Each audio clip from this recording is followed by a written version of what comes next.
কলকাতা সহ দক্ষিণবঙ্গের বিভিন্ন জেলায় সকালের হালকা ঠান্ডা ইতিমধ্যেই শহরবাসীর মন জয় করেছে। নভেম্বরের শেষ সপ্তাহে অনেকটাই নামছে পারদ। রাত হলেই বেশ ভালো ঠান্ডা ভাব অনুভূত হচ্ছে। দক্ষিণবঙ্গে এই মুহূর্তে আবহাওয়ার কথা যদি বলি তাহলে তেমন কোনো ওয়েদার সিস্টেম নেই। আগামী 7 দিন শুষ্ক ওয়েদার থাকবে। রাতের তাপমাত্রা এখনো পর্যন্ত কিছুটা কমেছে। আগামী কয়েকদিনে 2 থেকে 3 ডিগ্রি তাপমাত্রা কমে যাওয়ার সম্ভাবনা রয়েছে বলে জানিয়েছে আলিপুর আবহাওয়া দপ্তর।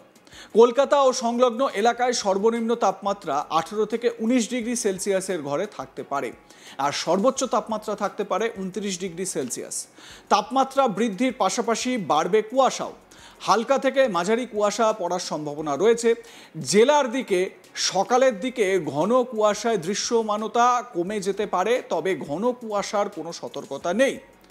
উত্তরে হাওয়ার সঙ্গে পূবালি বাতাস থাকার সম্ভাবনা রয়েছে।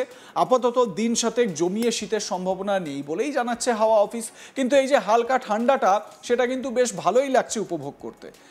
এক্ষেত্রে এখন কয়েকদিন তাপমাত্রা স্বাভাবিক থাকবে বলেই জানাচ্ছে আলিপুর আবহাওয়া দপ্তর। তবে রাতের দিকে তাপমাত্রার পারদ কমতে পারে। সকালের দিকে শীতের আমেজ কমবে বেলা যত গড়াবে। 21 তারিখ নাগাদ শুধুমাত্র দার্জিলিং জেলায় হালকা বৃষ্টিপাতের সম্ভাবনা, মানে 21 এবং 22 এই দুটো দিন বৃষ্টিপাতের সম্ভাবনা। অর্থাৎ আজ রাতেও দেখা গিয়েছে যে বৃষ্টিপাতের একটা সম্ভাবনা। 22 তারিখ 24 ঘন্টা পরেও কিন্তু একটা বৃষ্টিপাতের সম্ভাবনার কথা জানাচ্ছে আলিপুর আবহাওয়া দপ্তর। যা পূর্বাভাস তাতে করে বলা হচ্ছে যে স্বাভাবিক তাপমাত্রা থাকবে।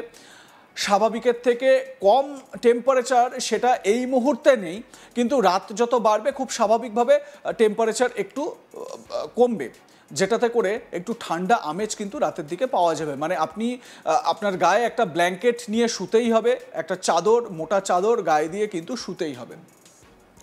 দক্ষিণ আন্দামান সাগরে যদিও একটা ঘূর্ণাবর্ত অবস্থান করছে বলে জানতে পারা যাচ্ছে।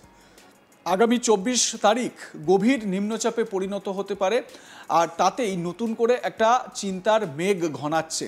তাহলে কি আবারও বৃষ্টি বিপর্যয়, আবারও ঝড়ঝঞ্ঝা এইরকম পরিস্থিতি তৈরি হবে? তবে এর কোনো প্রভাব বাংলায় পড়বে না বলেই জানানো হচ্ছে আলিপুর আবহাওয়া দপ্তরের তরফে। কলকাতা সহ দক্ষিণবঙ্গের বিভিন্ন জেলায় সকালের হালকা ঠান্ডা শহরবাসী বেশ ভালোই উপভোগ করছেন।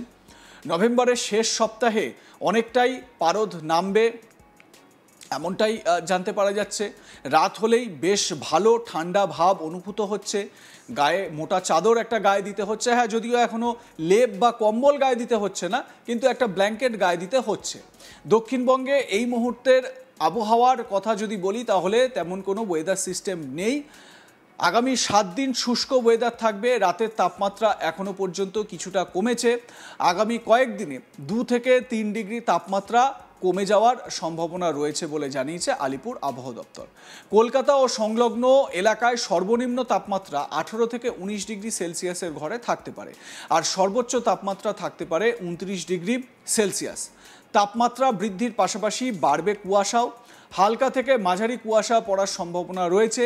জেলার দিকে সকালের দিকে ঘন কুয়াশায় দৃশ্যমানতা কমে যেতে পারে, তবে ঘন কুয়াশার কোনো সতর্কতা নেই। উত্তরে হাওয়ার সঙ্গে পূবালি বাতাস থাকার সম্ভাবনা রয়েছে। আপাতত দিন সাতেক জমিয়ে শীতের সম্ভাবনা নেই বলেই জানাচ্ছে হাওয়া অফিস। এক্ষেত্রে এখন কয়েকদিন তাপমাত্রা স্বাভাবিক থাকবে বলেই জানাচ্ছে আলিপুর আবহাওয়া দপ্তর। তবে রাতের দিকে তাপমাত্রার পারদ কমবে।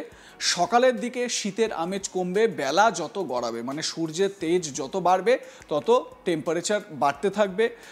সকালের দিকে যে ঠান্ডা ঠান্ডা ভাবটা থাকবে সেটা কিন্তু বেলা বাড়লে আর দেখা যাবে না। 21-22 তারিখে বৃষ্টিপাত, দার্জিলিংয়ের বিভিন্ন জায়গায় বৃষ্টিপাতের পূর্বাভাস ছিল। সেই মতো আরও 24 ঘন্টা কিন্তু এই পূর্বাভাস দেখা যেতে, মানে এই পূর্বাভাস রয়েছে বৃষ্টিপাতের দার্জিলিংয়ের বিভিন্ন জায়গায়।